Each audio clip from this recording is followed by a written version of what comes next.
Hello and welcome. This is Armored Warfare, created by Obsidian Entertainment.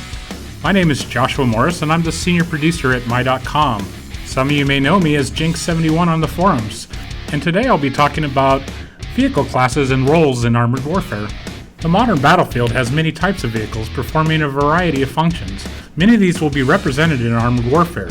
There are 5 classes in Armored Warfare: main battle tanks, light tanks, armored fighting vehicles, tank destroyers, and self-propelled guns. Each of these has a role to play on the battlefield. The designers at Obsidian had 3 major goals when it came to creating vehicle classes in Armored Warfare. First, each class should have a distinct role. Players should easily be able to recognize what that role is based on the characteristics of the vehicle and its special abilities. Second, classes should encourage teamwork and not allow any one class to dominate or be self-sufficient. Each class should have strengths and weaknesses. And lastly, while Armored Warfare is based on real-life vehicles and many aspects of the game are realistic, it's important that we make a good game before making a good simulation. This freedom should make each class feel right and ultimately be fun. Before we move on, it should be noted that not all the features that I'm going to describe are currently in place. Some may very well change during closed beta as we get testing feedback. So while not all of this is final, we felt it was important to give you an insight on what we're trying to create for you. So let's talk about each class and their roles.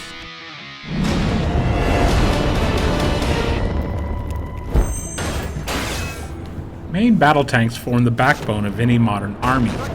This is because they have the armor needed to stand toe-to-toe with the enemy and survive. They also generally have significant firepower and mobility, making them a well-balanced platform. You should play a main battle tank if you like to mix it up and smash people in the face. This is not a subtle class. The main battle tank has many advantages. Main battle tanks have the best armor in the game, often being invulnerable from enemy fire from the front. This allows them to hold the line and provide a secure point for the rest of the team to operate. They can also take a beating, represented by their large pool of hit points.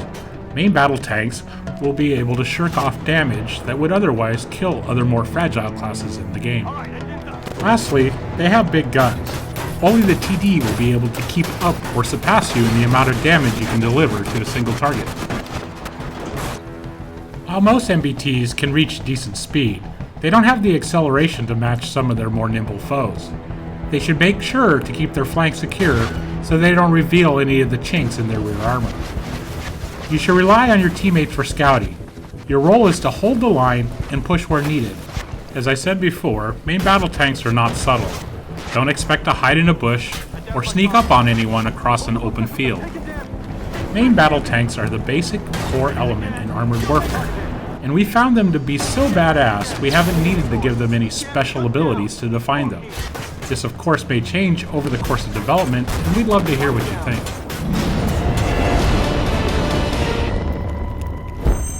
Next we have the light tanks. These are the more agile cousins of the main battle tank.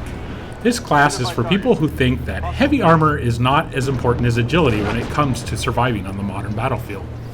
They are unable to go toe-to-toe with MBTs in a stand-up fight, and should never try to slug it out while sitting at long distances. They have decent guns, but need to maneuver to effectively apply that damage and stay alive. Against other classes, they are very effective and should be able to screen a team's forces from unwanted incursions from lighter vehicles. Light tanks require a lot of skill to play, but can be a headache for an enemy team when used correctly. And like the dashing cavalrymen of old, light tanks require a lot of daring and aggressiveness to be effective.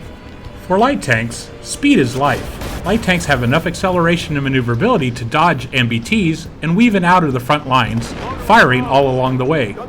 While they don't match the AFV's raw speed and acceleration, they do have enough armor and firepower to quickly neutralize those threats.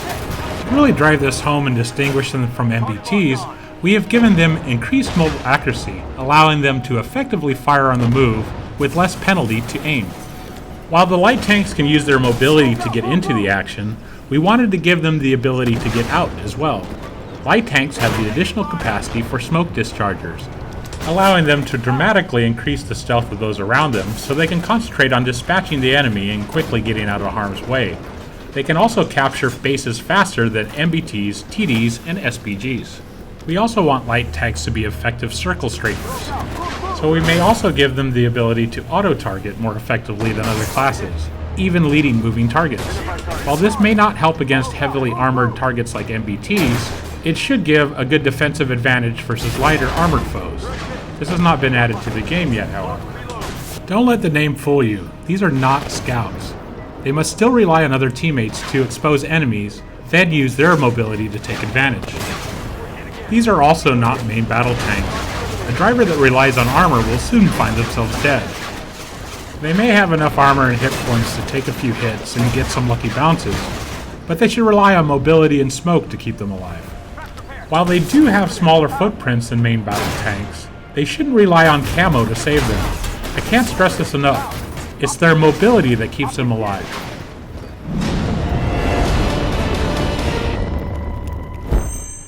Next, we have armored fighting vehicles. This class contains a vast variety of light vehicles seen on the modern battlefield. While some specific AFVs may emphasize spotting, base capturing, stealth, or high-speed combat, they all have quickness and mobility in common. We have added multiple class-specific mechanics to distinguish between these types of AFVs and also improve the general experience of this class as a whole. This class contains many vehicles that are capable of amazing maneuverability and speed.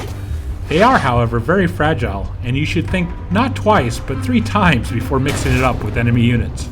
Life as an AFV is dangerous, so they must rely on their small size and stealth to keep them alive. This is why we have given the AFVs the best stealth rating in the game while on the move.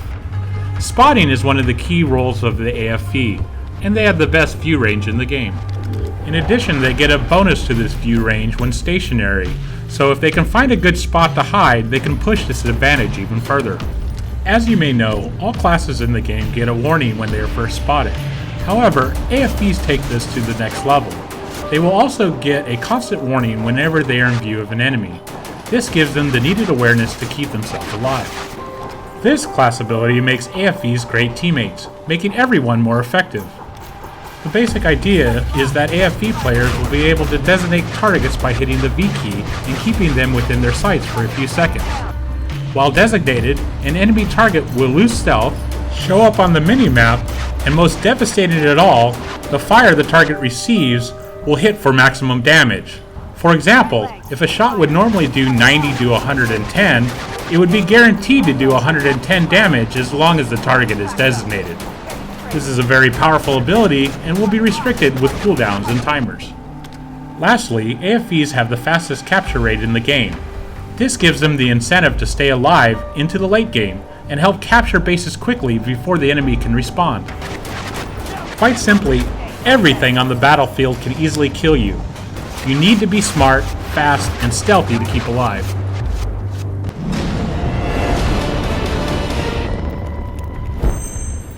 Next, what happens when you strap on the biggest gun you can find onto something with no armor? You get the Tank Destroyer. This class is a fusion of the AFV and MBT, but the result is something that plays quite differently than either class. Tank Destroyers are great snipers. TDs are fairly stealthy, but come into their own when using terrain and remaining stationary. To this end, TDs get a camo bonus for remaining stationary. TDs can mount big guns, and they have a good rate of fire. To reinforce their sniper role, we would like to introduce an ability called Sniper's Precision. The player can target the most vulnerable spots of an enemy vehicle, maximizing damage. Players will get a 15% bonus to damage if they spend the extra time to let their reticle close to its minimum circumference. Guns on TDs are often mounted higher, allowing large range of gun depression. Smart drivers will be able to use this to their advantage. Tank destroyers will have to rely on their teammates to spot enemy vehicles. They will tend only to have better spotting ranges than main battle tanks. The sacrifice for a huge gun and great mobility is armor, so it's best to avoid trading shots with any enemy vehicles.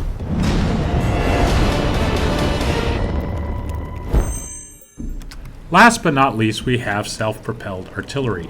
It's very important to note that our vision for artillery does not resemble the placeholder version you may have seen in videos in early pre-alpha builds of the game. We have recently been very active in getting community feedback on this weapon system to make sure it's a balanced and interesting class in the game. First, we'll be changing the perspective of artillery mode from a top-down satellite view to a perspective view that puts the player in the view of the path of the shell traveling toward the target. This view should make artillery play more cohesive with the rest of the game. We want artillery to be about doing damage over wide areas and using specialty shells to support their team. It's not intended to be a huge single target damage dealer.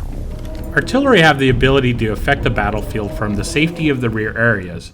They also don't need line of sight to deliver their ordnance downrange. SPGs tend to mount huge guns that can cause damage over large areas. While they won't necessarily do a tremendous amount of damage to a single target, they can do a lot of overall damage to an enemy formation that decides to group too close together. One area we would really like to explore is giving SPGs many types of specialty rounds to support their team. These rounds tend to have dramatic special effects, but do little or no damage. We will be testing the following rounds. ECM rounds. These would disable the minimap and remove over-target markers of every vehicle in the blast radius for a set amount of time. Illumination rounds.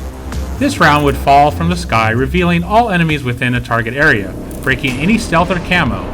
This effect would last as long as the shell is in the air. We think specialty rounds are pretty cool and would love to hear your feedback on them.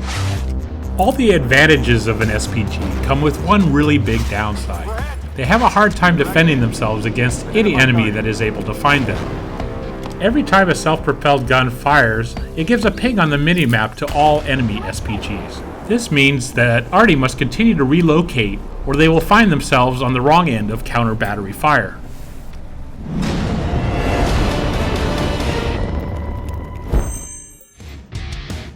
Classes and their roles that they represent are very important to us, and we would like each class experience to be unique. Our commander system further enhances this ability to shape the classes and tailor them to a player's playstyle. These roles and special abilities also encourage strong team interaction. In a typical game, you could see a main battle tank fixing an enemy target in place, while a self-propelled gun blinds the group with an ECM round. This would allow an AFV to use their ability to designate targets so that a flanking tank destroyer and light tank can safely flank an enemy and deliver maximum damage. We think this is pretty exciting. So there you have it, Armored Warfare's 5 classes and roles. So what do you think? We'd love to hear your feedback about these mechanics and your comments and suggestions on what we've talked about today. Until next time, see you guys out on the forums.